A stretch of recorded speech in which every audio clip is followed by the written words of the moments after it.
What started on the drawing board became a trophy. Engineers at Federal Premium Ammunition designed the trophy bonded tip bullet to deliver devastating bone-crushing performance. With a translucent polymer tip and boat tail design, Trophy Tip provides flatter trajectories and improved accuracy. Plus, a solid copper shank jacket and bonded core mean high weight retention and deep penetration. Trophy Bonded Tip from Federal Premium Ammunition.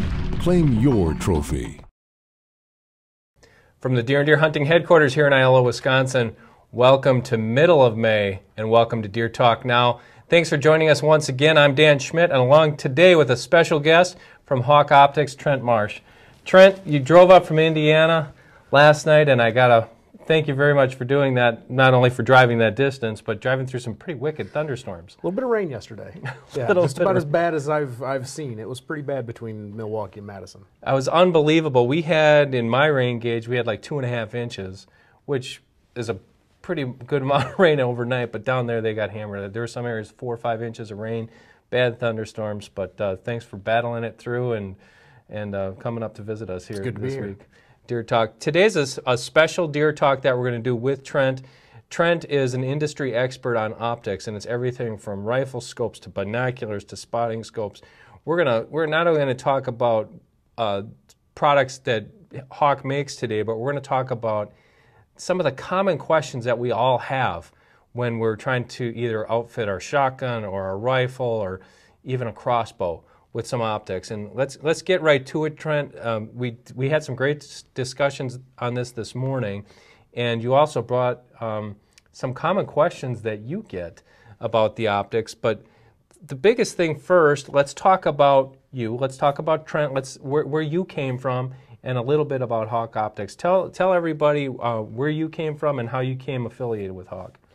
I actually became aware of Hawk through an acquaintance that I had who was working there at the time, and they were looking for somebody to kind of come in and fill kind of a floater position, help out with a little bit of everything, and I kind of have a generic business background, so kind of went in there right kind of at the ground floor on the way in and kind of took over marketing in kind of a guerrilla fashion, but that's kind of where I sit now, is really kind of how all of our marketing activities, our PR and that kind of thing. So it's been a lot of fun. It's fun to be at a company where you can kind of see what you're doing, where you can kind of affect the change on a daily basis. And with a lot of people not being familiar with Hawk, since we've only been here since 2007, you know, the brand originated out of the UK. The parent company has over 30 years of experience. In the hunting and shooting sports, but we've only been in the North American market since 2007. So when you're in that type of a situation where you can really start to move the needle and see things move, it's exciting. And your passion shows through, I must say, because anybody who's on Twitter or Facebook, social media, if you're in the hunting communities on these areas, you're probably either following Trent or Trent's following you, and you're having some great back and forth together. And just the passion with not only shooting sports but hunting and that whole hunting lifestyle, I think it's really, really cool. Trent, let's talk about some of these things that we have in front of us today. You know, we have obviously the first one, and one of the things that Hawk Optics became known for right away was crossbow scopes. Mm-hmm. What's interesting this year is there's quite a few states that are going to go all inclusion this year with crossbow hunting. Let's talk about that a little bit. It's great to see this evolution and the inclusion of crossbows. You know, it helps, you know, hunters get in the field earlier and stay there longer in terms of age. You know, I've got a 12-year-old sister that's able to start crossbow hunting in Indiana, so we're full inclusion now. So, yeah, like you said, Hawk really has kind of got its niche, really kind of where it got its name was in the crossbow industry. Crossbows have an adverse recoil pattern, a little bit different than what guns do. So you have different physics that are at work on the system, so they have to be built just a little bit differently. The physics effects actually mirror that of air guns. And that's because Hawk's based out of the UK, and the history with air guns there and the adverse recoil that they have, those same physics problems we'd already solved. So developing a crossbow scope was very simple for us. It was really came down to reticle design. And we've become known for designing scopes and reticle systems that work around crossbow trajectories. There's the XB1. It was in 2010 we introduced that, or 2011, I'm sorry. And it has a speed ring calibration, so you're using the magnification to calibrate to the speed of your bow. Once it's calibrated, you're using it as a fixed power scope, but it gives you even 10-yard increments. So it's just like the pins on a vertical bow. Sighted in at 20, and then you've got, once it's calibrated, you've got aim points all the way out to 100 yards. That's one thing that one thing that I found neat on this is a really stout scope. Yeah. And these scopes, you're going to help me out with. You can get one of these scopes for $100. The XB1 is going to retail somewhere around that $200 price point. We have, again, because it has the variable speed technology, that it's kind of the next step up. You always kind of think of products in good, better, best. This is kind of the better. The good, the entry level, we have just our standard XB 3x32s. They're a fixed power scope built around 315 feet per second, which still a lot of the common bows are still, anywhere from 300 to 330, they're in that range. But then we also introduced for this year was the XB30, which the XB30 had been around for several years, but it needed an update. The speed calibration only went up to 360 feet per second, which, we've seen a lot of bows cross that 400 threshold in the last few years. So the new XB30 actually calibrates all the way up to 450 feet per second. So there's a big difference there. When you're talking about modern crossbows, and that's what we want to get into a little bit, is the pros and cons. We'll get into that in a second, but these things have that technology built into them. You just can't take any old scope, throw it on your crossbow, especially if you're buying a brand new crossbow with that kind of speed to deal with. Okay, so we were talking about crossbow hunting in general. Wisconsin, here where we're sitting right now, full inclusion this fall. Iowa, New York. I think did we hit all of them there? There are others. Those are the big three. Those are the big three that are starting this year. What are the biggest thing that I see, because I have not shot a deer yet with a crossbow, is, and a lot of guys will ask me, and I don't really know, what are the pros and cons? Okay, I'm going out to buy a crossbow either for myself or my dad or somebody else. I go into the store, I go online, and here's the package. It's all set up. Should I buy one that has the scope on it? What are some of the pros and cons with a package that includes everything right out of the box to be able to go? Crossbows typically are available only as packages. We've kind of gotten used to, you go in and buy a vertical bow, and you buy the bare bow because you already have the sight that you like or the stabilizer that you like, and that's kind of the way that the industry's approached it. With crossbows, it's really been kind of a, here's everything, and it comes with the quiver, and it comes, because there's less accessorizing. Comes with arrows and everything else. Everything's coming right with it. And again, kind of back to how we kind of got to be known is, we work with crossbow manufacturers directly. For years, we've made the Red Hot line of scopes and accessories for Parker. That people are familiar seeing that, if they see Red Hot, they know that's a Hawk product that we've helped Parker develop. And just a couple years ago, we saw Mission Matthews enter the crossbow arena, and when they entered the crossbow arena, they came to Hawk and said, we recognize you as an industry leader, and we want to use your product. And Hawk's standard product is going out on every one of the Mission Matthews bows. So, there you can kind of see where you've got, Hawk is a premium crossbow brand in terms of optics, so you have those available. There's other brands that have kind of more, it's just kind of like going and buying a rifle package. Kind of the first thing you do is take that scope off and put on the scope that you like. So if I'm going to buy a Mission or a Parker, almost 100% chance I'm getting a Hawk. You're getting a Hawk. A premium scope on there. So that is a cool thing. I mean, you go out and you buy a package, and that package already has, like you said, you're not taking it off and putting something else on there. Let's go the other route as far as, what if I get a crossbow, either I buy a used one or I got one on sale somewhere, got my bare bones crossbow. What are some of the things I need to be thinking about when going to, because a lot of guys are intimidated by that. They don't know the differences. What are some of the things I should be looking for in the crossbow that I got and the optics I should put on it? When you're going to go to pair your crossbow with optics, a lot of it's going to come down to what is your crossbow capable of. You don't need to necessarily go get a scope that can calibrate up to 450 feet per second with a 300 foot per second bow. Feet per second. You know, we have, again, those entry, the 3x32s, very, very well thought of. I mean, you can't find bad reviews on them. They're a solid scope that you can get into for, you know, anywhere from $100 to $150. You know, if you're not in that premium next level crossbow, you don't need a premium next level optic necessarily. That said, you know, we have, there's bows like Scorpid going 425 and starting to challenge that 450 mark. You know, one of those fixed power scopes with a 315 foot per second reticle isn't going to be your best choice. You're going to want to find a scope that works with the capabilities of your bow itself. Really good point there, and I know we're going to get to this same discussion when we talk about rifle scopes, but let's stop there for a second and think about it. If I buy, let's say I went somewhere and bought a used crossbow that's 10 years old, I'm not going to put a premium scope on that thing, probably because the efficiencies just aren't there. Right. And that would be like you know, taking a premium scope and putting it on a used older crossbow. It's like putting mag wheels on a rusted out, you know, Buick that I'm driving from 15 years ago. No, so I mean that is a good point. The optics have come a long way, but so have the bows.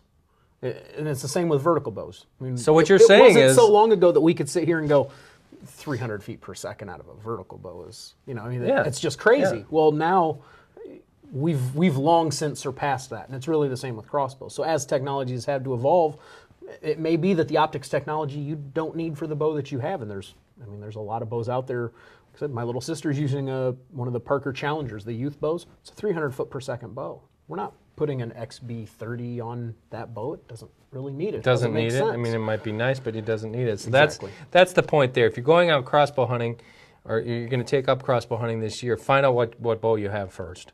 Find out what it's capable of shooting, and then match your optics to that crossbow. That's just right there in itself is a great piece of information to have. Let's move from crossbows.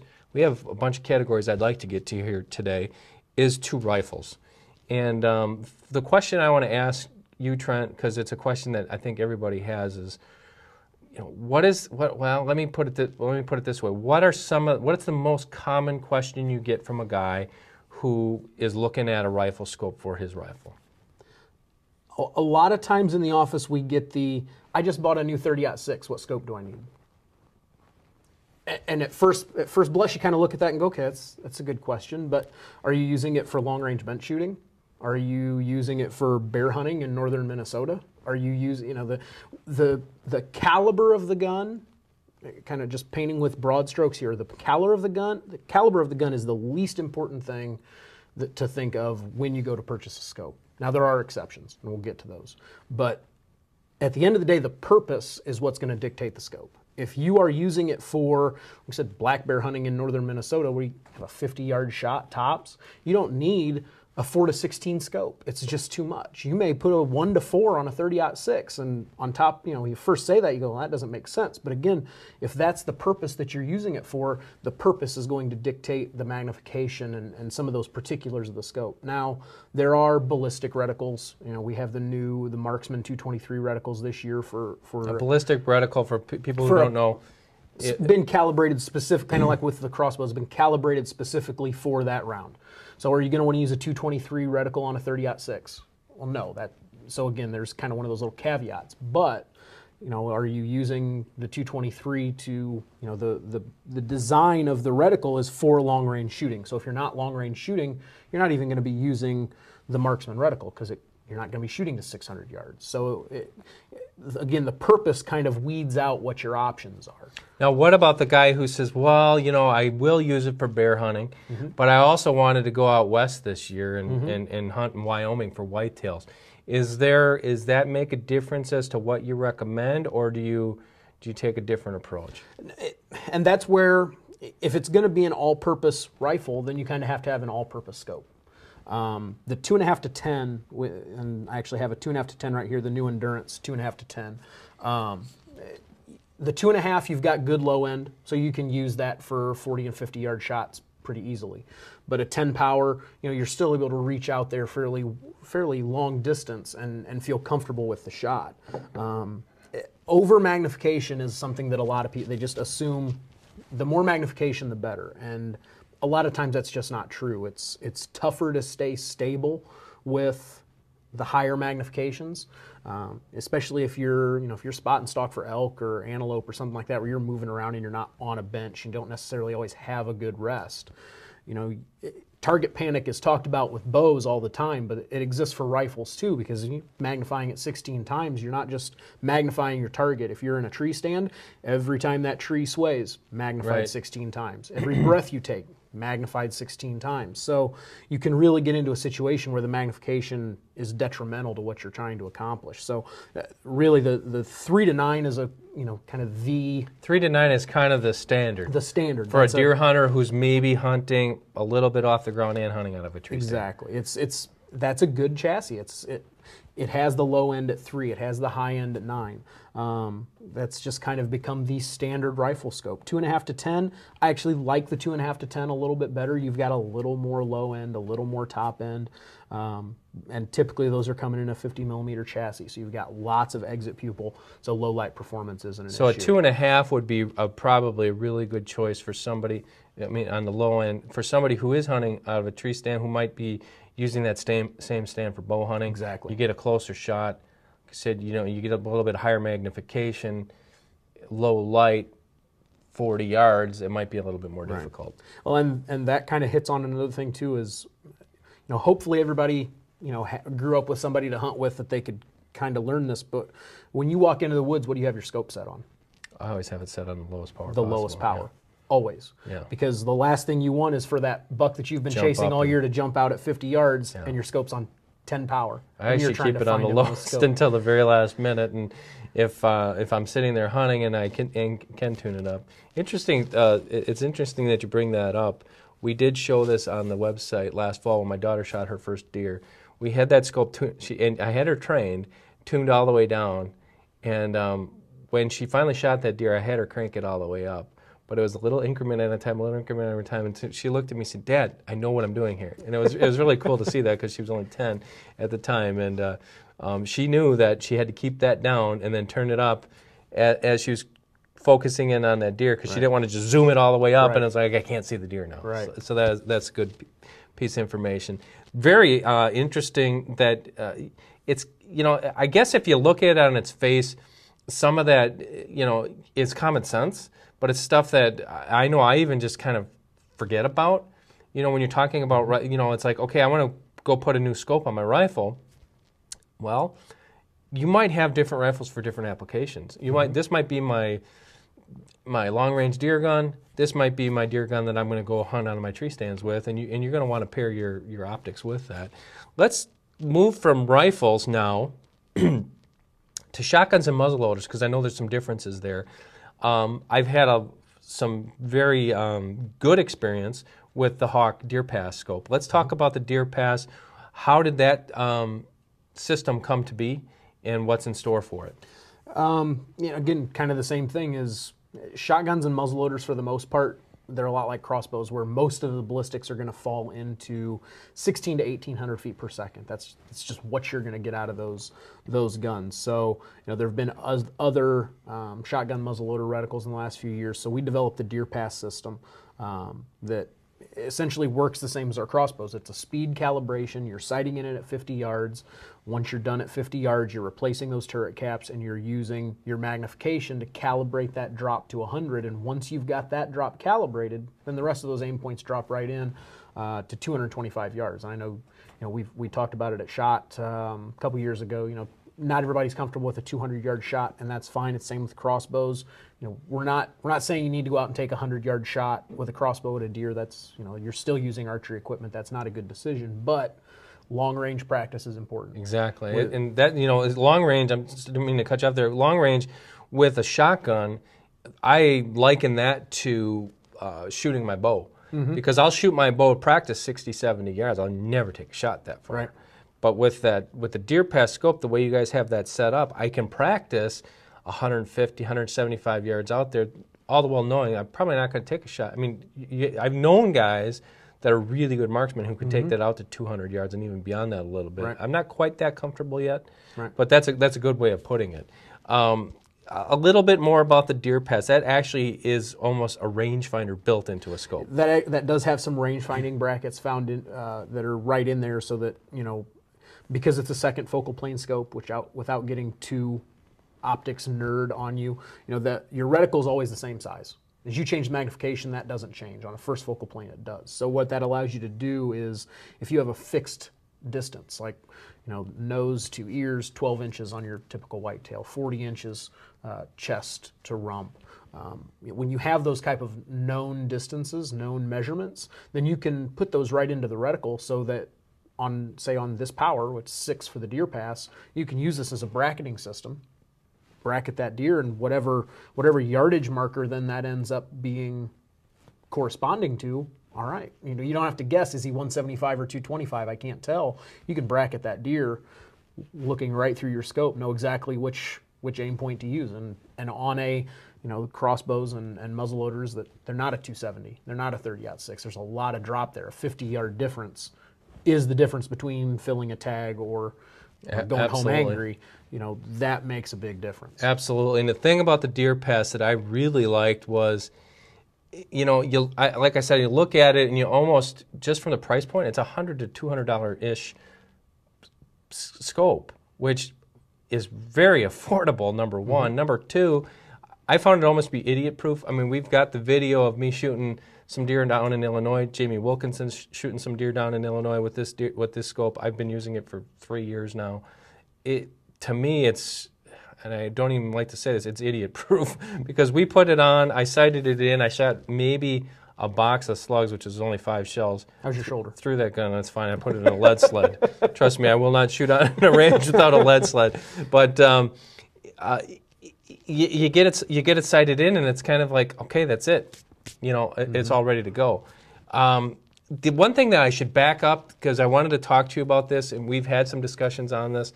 Let's talk, because that is the thing that I think that the average guy or gal goes on, looks at the scope and says, I mean, these Deer Pass scopes, we got a chopped deer right now, you can get one for $69. And it's like $69, it's, must not be that good of optics. That's a mistake to think that way. And the one thing that was always pounded into my head over the years, and we've talked about this, is, it's all about the glass, and it's all about the coatings on the glass. And you're saying, well, yes and no. Yeah, it is. It's yes and no. Everything with optics is a trade-off. At $70, the Deer Pass, no, you're not going to get the same features that you're getting in, the new Endurance that's going to run you, $350. You can't do that. You're not going to get that.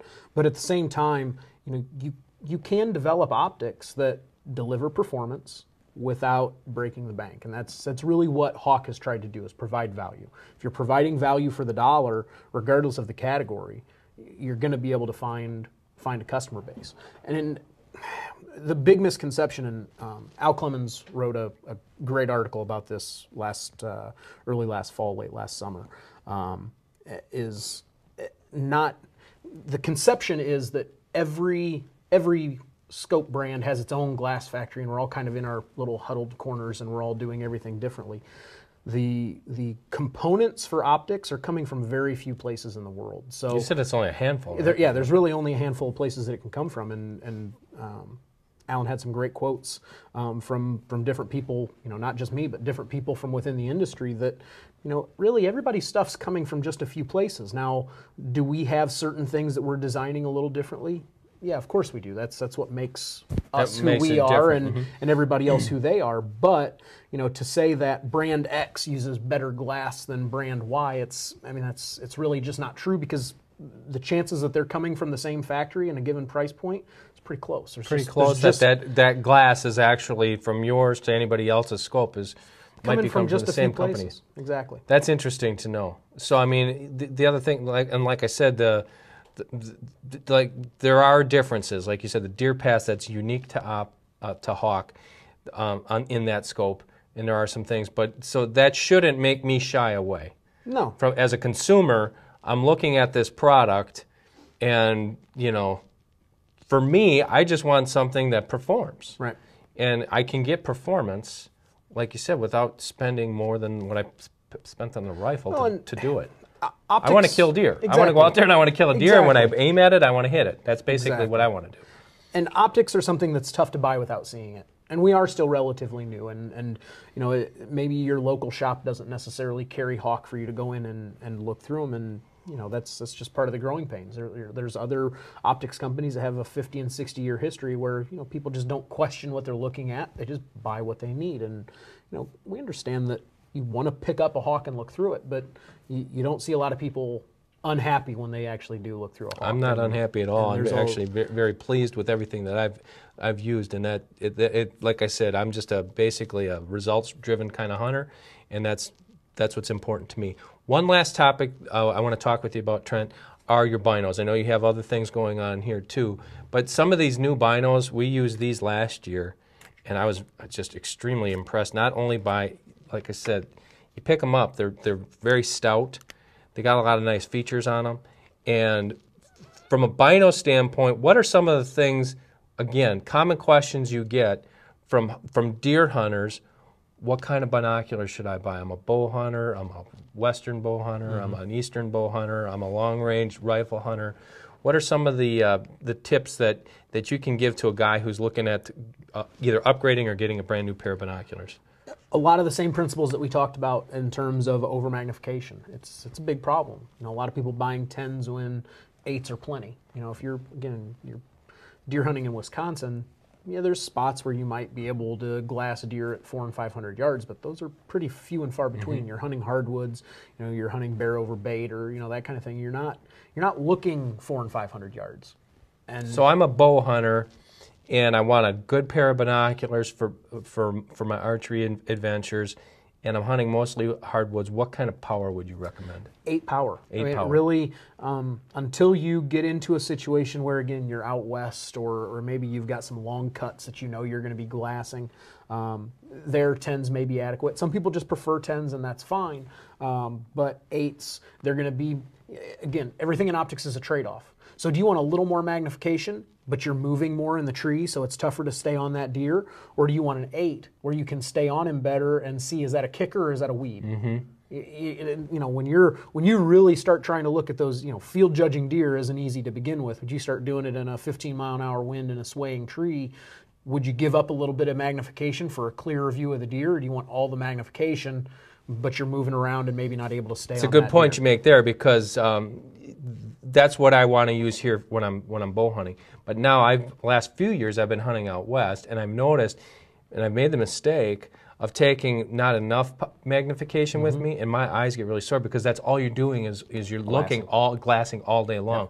What are you going to recommend for the guy who's either glassing long distance food plots for you know, hours on end, or a guy who might be hunting out in Wyoming or Montana or some of these places where you spend a lot of glass time? It's where you get into really handheld binoculars. Unless you're going to put them on a tripod, I would stay away from anything over 10 power. So if you're hand holding it, you would stay away from anything above 10 right. power. I'd stop at 10. You know, for wearing on your harness, for around your neck while you're out hunting, 10 power. But then that's where spotting scopes start to come in. If you're really talking about serious long range glassing in excess of 500 yards for extended distances, you can't do that with binoculars. Whether they're 12, whether they're 15 power, you can't stay steady enough to not have issues looking through glass all day. And that's where, you know, again, we do have a full line of spotting scopes where something like a 16 to 48 or a 20 to 60 magnification is going to be your better option. Then you can really, you can see that there's deer 500 yards away, but is he a 120 or a 150? That makes a big difference whether you want to cover that 800 yards and put a good stalk on him. That's, you know, then binoculars just aren't going to do the job for you. All right, with that, let's let me check my time here. We do have to go, but let's check. Tell me what's new in store for this year on the binocular end from Hawk. The Sapphire EDs are new this year for Hawk. They were kind of a soft launch and kind of went away, and we worked on a few things, and now for 2014 they are back. You've got an open hinge chassis like we have in the Frontiers, you know, a dual hinge design, but then we also have the Sapphires available in a top hinge design, a little more compact, slightly lighter, for you know, if you're sitting in a tree stand, that type of thing, where maybe you want something a little more compact. Sapphire EDs, that's what's new this year. The website where people can find out all the information on the new products and more. It's going to be hawkoptics.com. That's HAWKE hawkoptics.com. Hawkoptics.com. And what we want to tell everybody, there are many places where you can buy Hawk Optics. ShopDeerHunting.com is one of them. We don't have all of their products. We have a select few items. The specials this week, you got to check out the Deer Pass scopes, $69.99. That's not going to last forever. We only have a few of them left at that price. But if you want to put a good scope on your shotgun or muzzleloader, I'd highly recommend that. That's the Deer Pass. That one you're not going to get the Deer Talk discount because we're basically giving those things away at $69. But the discount, the Deer Talk discount does apply this week for the Hawk crossbow scopes, the Deer Pass EV scopes, which is a higher end Deer Pass scope, and the Hawk bipods, which are a discontinued product, but we have them there. So if you want a bipod for your optics needs, we do have some of those left at shopdeerhunting.com. That you're going to get a 10% discount if you just type in Deer Talk in the checkout code when you check out, or you can call the toll-free number too. That's it for this week. I want to thank you, Trent, for joining us. That's so much. What I really like about this is you don't talk over my head. I mean, you're telling me exactly, like I said, what the average guy wants to know about optics and scopes and binos and stuff like that. But thank you very much for joining us today. Appreciate you having us. Driving up and going through those storms. That's it for this week. Join us next week again when we have another special guest on Deer Talk. I'm Dan Schmidt with special guest Trent Marsh. See you next time here on Deer Talk Now.